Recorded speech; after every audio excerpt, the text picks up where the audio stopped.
Hi hello ಸ್ನೇಹಿತರೆ, welcome back to my channel. Varahi ದೇವಿಯ ಸ್ಮರಣೆ ಮಾಡ್ತಾ ವಿಡಿಯೋ ಶುರು ಮಾಡ್ತಾ ಇದ್ದೀನಿ.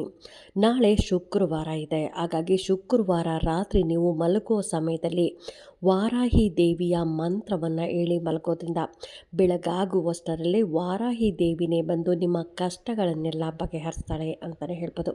ಹಾಗಾಗಿ ಆ ಮಂತ್ರ ಯಾವುದು ಅಂತಲೂ ತಿಳಿಸ್ಕೊಡ್ತಾ ಇದ್ದೀನಿ. ಆ ಮಂತ್ರವನ್ನು ನೀವು ಎಷ್ಟು ಸಾರಿ ಹೇಳಿಕೊಂಡು ಮಲಗಬೇಕು ಅಂತಲೂ ತಿಳಿಸ್ಕೊಡ್ತಾ ಇದ್ದೀನಿ.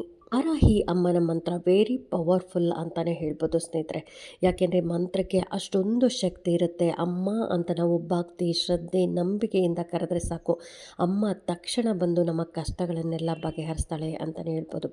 ಹಾಗಾಗಿ ನಾವು ಕಷ್ಟದಲ್ಲಿ ಇರಬೇಕಂದ್ರೆ ನಮ್ಮವ್ರು ಯಾರೂ ಬರಲ್ಲ ಸ್ನೇಹಿತರೆ. ನಮ್ಮ ಅಣ್ಣ ತಮ್ಮಂದ್ರಾಗ್ಬೋದು, ಅಕ್ಕ ತಂಗಿರಾಗ್ಬೋದು, ಸ್ನೇಹಿತರಾಗ್ಬೋದು, ಯಾರೂ ನಮ್ಮ ಕಷ್ಟಕ್ಕೆ ಬರಲ್ಲ. ಸುಖವಾಗಿರ್ಬೇಕಂದ್ರೆ, ನಾವು ಚೆನ್ನಾಗಿರ್ಬೇಕಂದ್ರೆ ಎಲ್ಲರೂ ನಮಗೆ ಬರ್ತಾರೆ. ಒಂದು ಫಂಕ್ಷನ್ ಮಾಡಲಿ ಎಲ್ಲರೂ ಬರ್ತಾರೆ. ಅದೇ ನಮಗೆ ಕಷ್ಟ ಅಂತಲ್ಲಿ ನೋಡಿ ಯಾರೂ ಬರಲ್ಲ. ಅಕ್ಕಪಕ್ಕದ ಮನೆಯವರಾಗಲಿ ಯಾರೂ ಬರಲ್ಲ. ಆ ಕಷ್ಟದ ಕಾಲಕ್ಕೆ ನಮಗೆ ಹೆಲ್ಪ್ ಮಾಡೋದು, ನಮ್ಮ ಕಷ್ಟಕ್ಕೆ ಆಗೋದೇ ಅಮ್ಮ, ವಾರಾಹಿ ಅಮ್ಮ.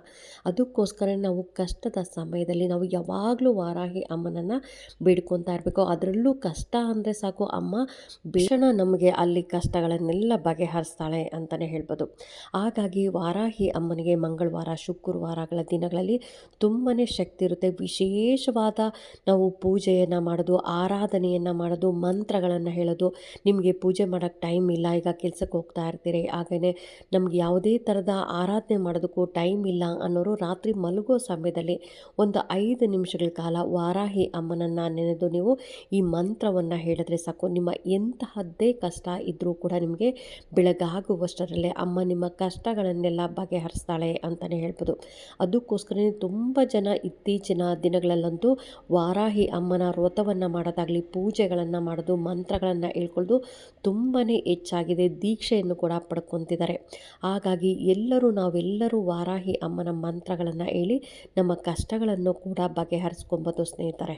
ಯಾರಾದರೂ ಪುರೋಹಿತರ ಹತ್ರ ನಮ್ಮ ಕಷ್ಟ ಅಂತ ಹೋಗಿ ಹೇಳಿದರೆ, ಜ್ಯೋತಿಷಿಗಳ ಹತ್ರ ಅವರು ದೊಡ್ಡ ಪೂಜೆಗಳ ಹೇಳ್ತಾರೆ. ಯಾಕೆಂದರೆ ನಾವೇ ಕಷ್ಟದಲ್ಲಿರ್ತೀರಿ, ಅಂತಹ ಪೂಜೆಗಳು ಮಾಡಿಸೋದಕ್ಕೂ ಆಗಲ್ಲ, ವ್ರತಗಳನ್ನು ಕೂಡ ಮಾಡೋದಕ್ಕಾಗಲ್ಲ. ಹಾಗಾಗಿ ಮತ್ತೆ ದೂರ ದೇವಸ್ಥಾನಗಳಿಗೂ ಹೇಳ್ತಾರೆ, ಅಲ್ಲಿ ಹೋಗಿ ಬನ್ನಿ ಚೆನ್ನಾಗಾಗ್ತೀರಾ, ಇಲ್ಲಿ ಹೋಗಿ ಬನ್ನಿ ಚೆನ್ನಾಗಾಗ್ತೀರಾ, ಆ ದೇವಸ್ಥಾನಕ್ಕೆ ಹೋಗಿ ಅಂತ ಮೈಲಿಗಟ್ಟಲೆ ದೇವಸ್ಥಾನಗಳು, ದೂರ ಇರುವಂಥ ದೇವಸ್ಥಾನಗಳು ಕೂಡ ಹೇಳ್ತಾರೆ. ಏಕೆಂದರೆ ನಾವು ಕಷ್ಟದಲ್ಲಿ ಇರಬೇಕಂದ್ರೆ ಅಂತಹ ದೇವಸ್ಥಾನಗಳಿಗೂ ಹೋಗೋದಕ್ಕಾಗಲ್ಲ, ದೊಡ್ಡ ಹೋಮಗಳು ಕೂಡ ಮಾಡ್ಸೋಕ್ಕಾಗಲ್ಲ, ಪೂಜೆಗಳು ಮಾಡ್ಸೋಕ್ಕಾಗಲ್ಲ. ಹಾಗಾಗಿ ನೀವು ರಾತ್ರಿ ಸಮಯದಲ್ಲಿ ವಾರಾಹಿ ಅಮ್ಮನನ್ನು ನೆನೆದು ನೀವು ರಾತ್ರಿ ಮಲಗೋ ಸಮಯದಲ್ಲಿ ಅಮ್ಮನ ಮಂತ್ರವನ್ನು ಹೇಳಿದ್ರೆ ಸಾಕು, ಕ್ಷಣ ಮಾತ್ರದಲ್ಲೇ ಅಮ್ಮ ನಿಮ್ಮ ಕಷ್ಟಗಳನ್ನೆಲ್ಲ ಬಗೆಹರಿಸಿ ಆ ಸ್ಥೈರ್ಯ ಕೂಡ ಹೆಚ್ಚಾಗುತ್ತೆ ಅಂತಲೇ ಹೇಳ್ಬೋದು. ನೋಡಿ, ನಾವು ಚೆನ್ನಾಗಿತ್ತು, ನಮ್ಮ ಹತ್ರ ಹಣ ಇತ್ತು, ನಮ್ಮ ಆರೋಗ್ಯ ಚೆನ್ನಾಗಿತ್ತು ಅಂದರೆ ನಮಗೆ ಆ ಕಾನ್ಫಿಡೆಂಟ್ ಹಾಗೆ ಬಂದೇ ಬಿಡುತ್ತೆ. ಯಾಕೆಂತಂದರೆ ನಮಗೆ ಹೌದು ನಮ್ಮ ಹತ್ರ ಹಣ ಇದೆ, ಯಾರು ಬರಲಿಲ್ಲ ಅಂದರೂ ಪರವಾಗಿಲ್ಲ ಅನ್ನೋ ಥರ ಆಗುತ್ತೆ. ಆದರೆ ಹಣ ಇಲ್ಲ, ನಮ್ಮ ಆರೋಗ್ಯ ಹಾಳಾಗಿದೆ ಅಂದಲ್ಲಿ ನಮಗೆ ಎಲ್ಲರೂ ಬಂದು ಬಳಗ ಎಲ್ಲರೂ ಬೇಕು ಅನಿಸುತ್ತೆ. ಆ ಟೈಮಲ್ಲಿ ಯಾರೂ ಬರಲ್ಲ ಸ್ನೇಹಿತರೆ. ಯಾಕೆಂದರೆ ಕಷ್ಟ ಅಂದಲೇ ಯಾರೂ ಬರಲ್ಲ.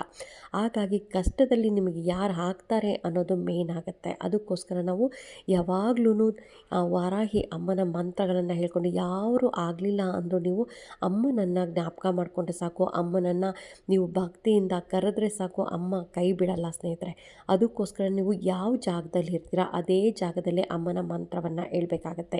ನೀವು ಪಿ ಜಿಲಿದ್ದೀರಿ ಅಥವಾ ಹಾಸ್ಟೆಲಲ್ಲಿದ್ದೀರಿ ಅಥವಾ ಹೊರಗಡೆ ಎಲ್ಲೋ ಅಮ್ಮನ ಮನೆಗೆ ಹೋಗಿದ್ದೀನಿ, ರಿಲೇಷನ್ ಮನೆಗೆ ಹೋಗಿದ್ದೀನಿ, ಎಲ್ಲೇ ಇದ್ದರೂ ಪರವಾಗಿಲ್ಲ, ನೀವು ಅಥವಾ ಮನೇಲಿ ಇದ್ಬೇಕಂದ್ರೂ ನೀವು ರಾತ್ರಿ ಇನ್ನೇನು ಊಟ ಮಾಡಿ ಮಲಗ್ತಿರಲ್ಲ, ಊಟ ಮಾಡಿ ಮಲಗೋ ಸಮಯದಲ್ಲಿ ನೀವು ಅಮ್ಮನ ಮಂತ್ರವನ್ನು ಹೇಳ್ಬೇಕಾಗತ್ತೆ. ಇದಕ್ಕೆ ಸ್ನಾನ ಮಾಡಿ ಹೇಳಬೇಕಾ, ಪೂಜೆ ಮಾಡಿ ಹೇಳಬೇಕು ಆ ಥರ ಏನೂ ಇಲ್ಲ ಸ್ನೇಹಿತರೆ.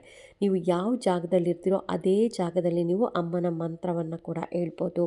ಇಲ್ಲಿ ಅನಾರೋಗ್ಯ ಸಮಸ್ಯೆ ಹೆಚ್ಚಾಗಿದೆ ಅನ್ನೋರು, ಅಥವಾ ಮನೆಯಲ್ಲಿ ಸಣ್ಣ ಪುಟ್ಟ ಜಗಳಗಳು ನಡೀತಾನೆ ಇರುತ್ತೆ. ಅಮಾವಾಸ್ಯೆ ಹುಣ್ಣಿಮೆ ಬಂದರೆ ಸಾಕು, ಇನ್ನು ಮಂಗಳವಾರ ಶುಕ್ರವಾರ ನಮಗೆ ಮನೆಯಲ್ಲಿ ಜಗಳ ಆಗೇ ಆಗುತ್ತೆ ಅನ್ನೋರು ತುಂಬ ಜನ ಇರ್ತೀರಿ. ಅಂಥವರು ಕೂಡ ಈ ಮಂತ್ರವನ್ನು ಹೇಳ್ಕೊಬೋದು. ಇನ್ನು ಮನೆಯಲ್ಲಿ ದುಡಿದಂಥ ಹಣ ಕೈಯಲ್ಲಿ ನಿಲ್ಲಬೇಕು ಅನ್ನೋರು, ಮಕ್ಕಳು ಚೆನ್ನಾಗಿ ಓದಬೇಕು ಅನ್ನೋರು, ಎಲ್ಲರಿಗೂ ಒಂದು ಆಸೆ ಇರುತ್ತೆ. ಎಲ್ಲ ಅಪ್ಪ ಅಮ್ಮಂದ್ರಿಗೂ ನಮ್ಮ ಮಕ್ಕಳು ಫಸ್ಟ್ ರ್ಯಾಂಕ್ ಬರಬೇಕು, ನಮ್ಮ ಮಕ್ಕಳು ಚೆನ್ನಾಗಿ ಓದಬೇಕು, ಒಳ್ಳೆ ಕೆಲಸ ಸಿಗಬೇಕು, ಅನ್ನೋದು ಎಲ್ಲರಿಗೂ ಆಸೆ ಸ್ನೇಹಿತರೆ. ಅದಕ್ಕೋಸ್ಕರ ನೀವು ಅಮ್ಮನ ಮಂತ್ರವನ್ನು ಹೇಳ್ಕೊಳ್ಳೋದ್ರಿಂದ ನಿಮ್ಮ ಏನು ಮಕ್ಕಳು ಚೆನ್ನಾಗಿ ಓದೋದಾಗಲಿ, ಓದೋ ಮಕ್ಕಳು ಕೂಡ ಹೇಳ್ಕೊಬೋದು, ಅಥವಾ ಅವ್ರು ಇನ್ನೂ ಚಿಕ್ಕವರಿದ್ದಾರೆ, ಓದೋರ ಮಕ್ಕಳು ಹೇಳೋದಕ್ಕೆ ಆಗಲ್ಲ ಅನ್ನೋರು ನೀವು ಕೂಡ ಅಪ್ಪ ಅಮ್ಮ ಆದವರು ಕೂಡ ಯಾರಾದರೂ ಒಬ್ಬರು ಇದು ಮಂತ್ರವನ್ನು ಹೇಳ್ಕೊಂಡ್ರೆ ಸಾಕು. ಇನ್ನು ಕೆಲಸದಲ್ಲಿ ಪ್ರಮೋಷನ್ ಬೇಕು, ಅಥವಾ ಒಳ್ಳೆ ಕೆಲಸಕ್ಕೆ ನಾನು ಇಂಟರ್ವ್ಯೂಗೆ ಹೋಗಬೇಕು, ಅಥವಾ ನಾನು ಒಳ್ಳೆ ಕೆಲಸಕ್ಕೆ ನಾನು ಅಪ್ಲೈ ಮಾಡಿದ್ದೀನಿ, ನನಗೆ ಆ ಕೆಲಸ ಸಿಗಬೇಕು ಅನ್ನೋದಾಗಲಿ, ಅಥವಾ ನಾನು ಬಿಸ್ನೆಸ್ ಮಾಡ್ತಾಯಿದ್ದೀನಿ, ಚೆನ್ನಾಗಿ ಬಿಸ್ನೆಸ್ ಆಗಬೇಕು, ನನಗೂ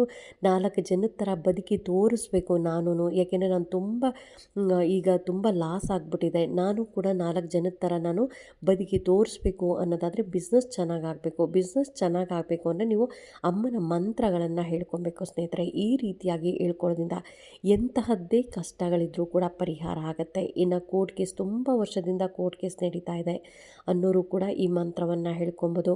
ನಮ್ಮ ಮನೆಯಲ್ಲಿ ಸುಖ, ಶಾಂತಿ, ನೆಮ್ಮದಿ ಬೇಕು, ಒಬ್ರಿಗೊಬ್ಬರು ಅಂಡರ್ಸ್ಟ್ಯಾಂಡಿಂಗ್ ಇರಬೇಕು, ಗಂಡ ಹೇಳಿದ ಮಾತು ಹೆಂಡತಿ ಕೇಳಬೇಕು, ಹೆಂಡತಿ ಹೇಳಿದ ಮಾತು ಗಂಡನ ಕೇಳಬೇಕು ಅನ್ನೋರು ಕೂಡ ನೀವು ಈ ಮಂತ್ರವನ್ನು ಹೇಳ್ಕೊಬೋದು. ಎಲ್ಲ ಕಷ್ಟಕ್ಕೂ ಬರೀ ಒಂದೇ ಗಂಡ ಹೆಂಡತಿ ಪ್ರಾಬ್ಲಮ್ ಆಗಲಿ, ಅಥವಾ ಹಣಕಾಸಿನ ಪ್ರಾಬ್ಲಮ್ ಆಗಲಿ, ಅಥವಾ ಮಕ್ಕಳ ಎಜುಕೇಷನ್ ಅಂತಲ್ಲ ಸ್ನೇಹಿತರೆ, ಯಾವುದೇ ಒಂದು ಪ್ರಾಬ್ಲಮ್ ಆದರೂ ಈ ಪರಿಹಾರವನ್ನು ನೀವು ಮಾಡ್ಕೊಳ್ಳೋದ್ರಿಂದ, ಅಮ್ಮನ ಮಂತ್ರವನ್ನು ಹೇಳ್ಕೊಳ್ಳೋದ್ರಿಂದ ನಿಮಗೆ ಪರಿಹಾರ ಅನ್ನೋದು ಆಗ್ತಾ ಹೋಗುತ್ತೆ.